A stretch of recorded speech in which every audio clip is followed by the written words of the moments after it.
অবশেষে পদত্যাগ করলেন উপদেষ্টা আসিফ মাহমুদ ও মাহফুজ আলম। জমা দিয়েছেন কূটনৈতিক পাসপোর্ট, নির্বাচনে লড়ার ঘোষণা।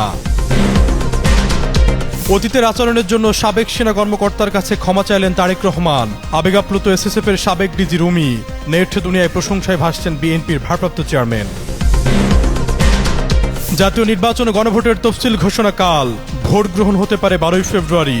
সময় বাড়ানো হয়েছে 1 ঘণ্টা। প্রথম ধাপে 125 আসনে চূড়ান্ত মনোনয়ন তালিকা প্রকাশ করল এনসিপি।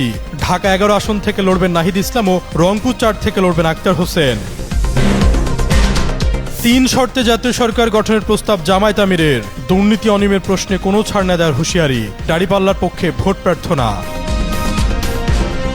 অন্তর্বর্তী সরকারের উপদেষ্টা পরিষদে থাকা 2 ছাত্র প্রতিনিধি আসিফ মাহমুদ সজীব ভুঁইয়া ও মাহফুজ আলম পদত্যাগ করেছেন। তাদের মধ্যে আসিফ মাহমুদ ছিলেন স্থানীয় সরকার, পল্লী উন্নয়ন ও সমবায় মন্ত্রণালয় এবং যুব ও ক্রীড়া মন্ত্রণালয়ের দায়িত্বে, আর মাহফুজ আলম ছিলেন তথ্য ও সম্প্রচার মন্ত্রণালয়ের দায়িত্বে। বুধবার সন্ধ্যায় প্রধান উপদেষ্টা ডক্টর মোহাম্মদ ইউনূসের সঙ্গে বৈঠক করে তারা পদত্যাগপত্র জমা দেন বলে সরকারের দায়িত্বশীল সূত্র থেকে বিষয়টি নিশ্চিত হওয়া গেছে। সূত্রে জানা গেছে, এই 2 উপদেষ্টার পদত্যাগ নিয়ে সংবাদ সম্মেলন ডেকেছে প্রধান উপদেষ্টার প্রেস উইং। 10 ডিসেম্বর সন্ধ্যা 6:30টায় এ বিষয়ে ব্রিফিং করা হবে। সরকারের দায়িত্বশীল সূত্র জানায়, 9 ডিসেম্বর প্রধান উপদেষ্টা অধ্যাপক মোহাম্মদ ইউনূসের সঙ্গে যমুনায় বৈঠক করেন জ্যেষ্ঠ কয়েকজন উপদেষ্টা। সাধারণত প্রতি মঙ্গলবার মধ্যাহ্নভোজের পাশাপাশি উপদেষ্টারা বৈঠকে মিলিত হন। বৈঠকে 2 উপদেষ্টার পদত্যাগের বিষয়টি ওঠে। সন্ধ্যায় সরকারের দায়িত্বশীল ব্যক্তিরা নিশ্চিত হন যে আসিফ মাহমুদ বুধবার পদত্যাগ করেছেন। আমাদের সামনে এখানে আম্মার সময় ছিলেন, উনি ডিজি এসএসএফ ছিলেন, রুমি সাহেব ছিলেন। রুমি সাহেব উপস্থিত আছেন? জি, I can see your hand.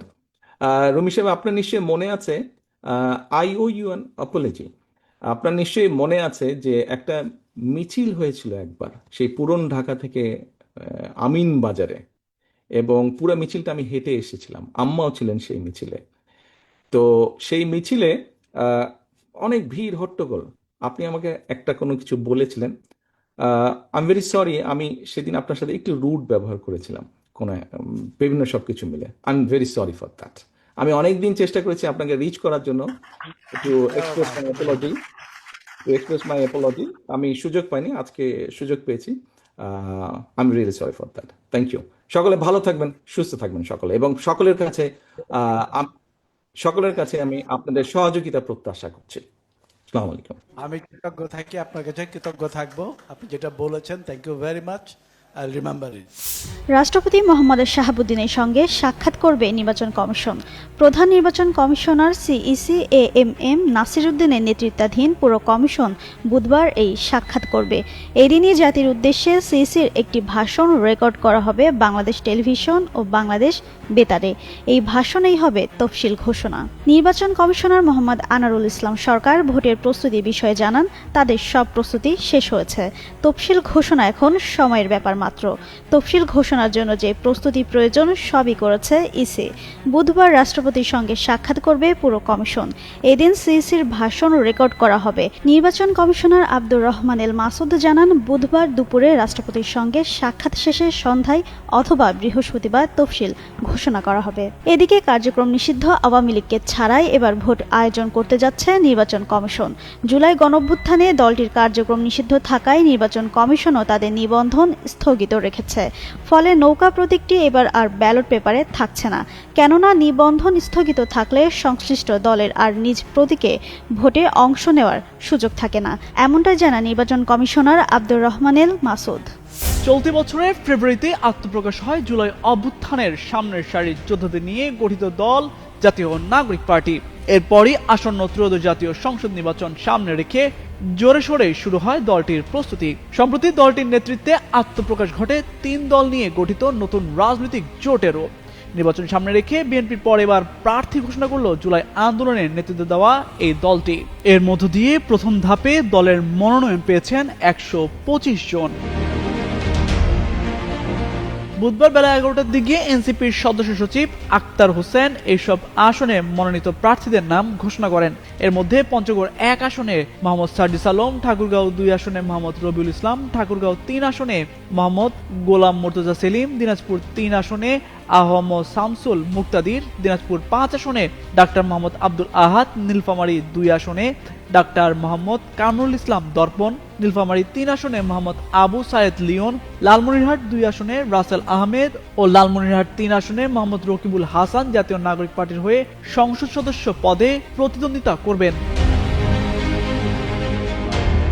এদিকে রংপুর 1 আসনে মোহাম্মদ আল মামুন, রংপুর 4 আসনে আক্তার হোসেন, কুড়িগ্রাম 1 আসনে মোহাম্মদ মাহফুজুল ইসলাম, কুড়িগ্রাম 2 আসনে ডক্টর আতিক মুজাহিদ, কুড়িগ্রাম 3 আসনে ইঞ্জিনিয়ার মোহাম্মদ আবু সাইদ জনি, গাইবান্ধা 3 আসনে মোহাম্মদ নাজমুল হাসান সোহাগ, গাইবান্ধা 5 আসনে ডাক্তার আখম আসাদুজ্জামান, জয়পুরহাট 1 আসনে গোলাম কিবরিয়া, জয়পুরহাট 2 আসনে আব্দুল ওয়াহাব দেওয়ান কাজল, বগুড়া 6 আসনে আব্দুল্লাহ আল ওয়াকি ও চাঁপাইনবাবগঞ্জ 2 আসনে মোহাম্মদ নাজমুল হুদা খান এনসিপির হয়ে সংসদ সদস্য পদে প্রতিদ্বন্দ্বিতা করবেন। অন্যদিকে নওগাঁ 1 আসনে কৈলাস চন্দ্র রবিদাস, নওগাঁ 2 আসনে মোহাম্মদ মাহফুজার রহমান চৌধুরী, নওগাঁ 3 আসনে পরিমল চন্দ্র, নওগাঁ 4 আসনে মোহাম্মদ আব্দুল হামিদ, নওগাঁ 5 আসনে মনিরা শারমিন, নাটোর 2 আসনে আব্দুল মান্নাফ, নাটোর 3 আসনে অধ্যাপক SM জার্জিস কাদের, সিরাজগঞ্জ 3 আসনে দিলশানা পারুল, সিরাজগঞ্জ 4 আসনে দুতি অরণ্য চৌধুরী, সিরাজগঞ্জ 5 আসনে মঞ্জুর কাদের ও সিরাজগঞ্জ 6 আসনে SM সাইফ মোস্তাফিজ জাতীয় নাগরিক পার্টির হয়ে সংসদ সদস্য পদে প্রতিদ্বন্দ্বিতা করবেন। তামজিদ মির্জা, যুগান্তর নিউজ। ত্রয়োদশ জাতীয় সংসদ নির্বাচনের জন্য প্রথম ধাপে দলের প্রার্থীর প্রাথমিক তালিকা ঘোষণা করেছে জাতীয় নাগরিক পার্টি। এর মধ্যে এনসিপির মনোনয়ন পেয়েছেন 125 জন। এছাড়া বিএনপির বঞ্চিত ও বিদ্রোহী প্রার্থীদের এনসিপিতে আগেই স্বাগত জানিয়েছিলেন দলের মুখ্য সমন্বয়ক নাসিরউদ্দিন পাটোয়ারি। এমন পরিস্থিতিতেই দলের ঘোষিত তালিকায় জায়গা পেয়েছেন বিএনপির নেতা ও সাবেক প্রতিমন্ত্রী অবসরপ্রাপ্ত মেজর মঞ্জুর কাদের। সিরাজগঞ্জ 5 আসন থেকে প্রাথমিকভাবে মনোনয়ন পেলেন তিনি। বুধবার বেলা 11টার দিকে এনসিপির সদস্য সচিব আক্তার হোসেন 125 আসনের প্রার্থীদের নাম ঘোষণা করেন। এ খবরে তার নির্বাচনী এলাকায় পক্ষে বিপক্ষে আলোচনা চলছে। মঞ্জুর কাদেরের সমর্থকরা সামাজিক যোগাযোগ মাধ্যমে শুভেচ্ছা ও অভিনন্দন জানাচ্ছেন।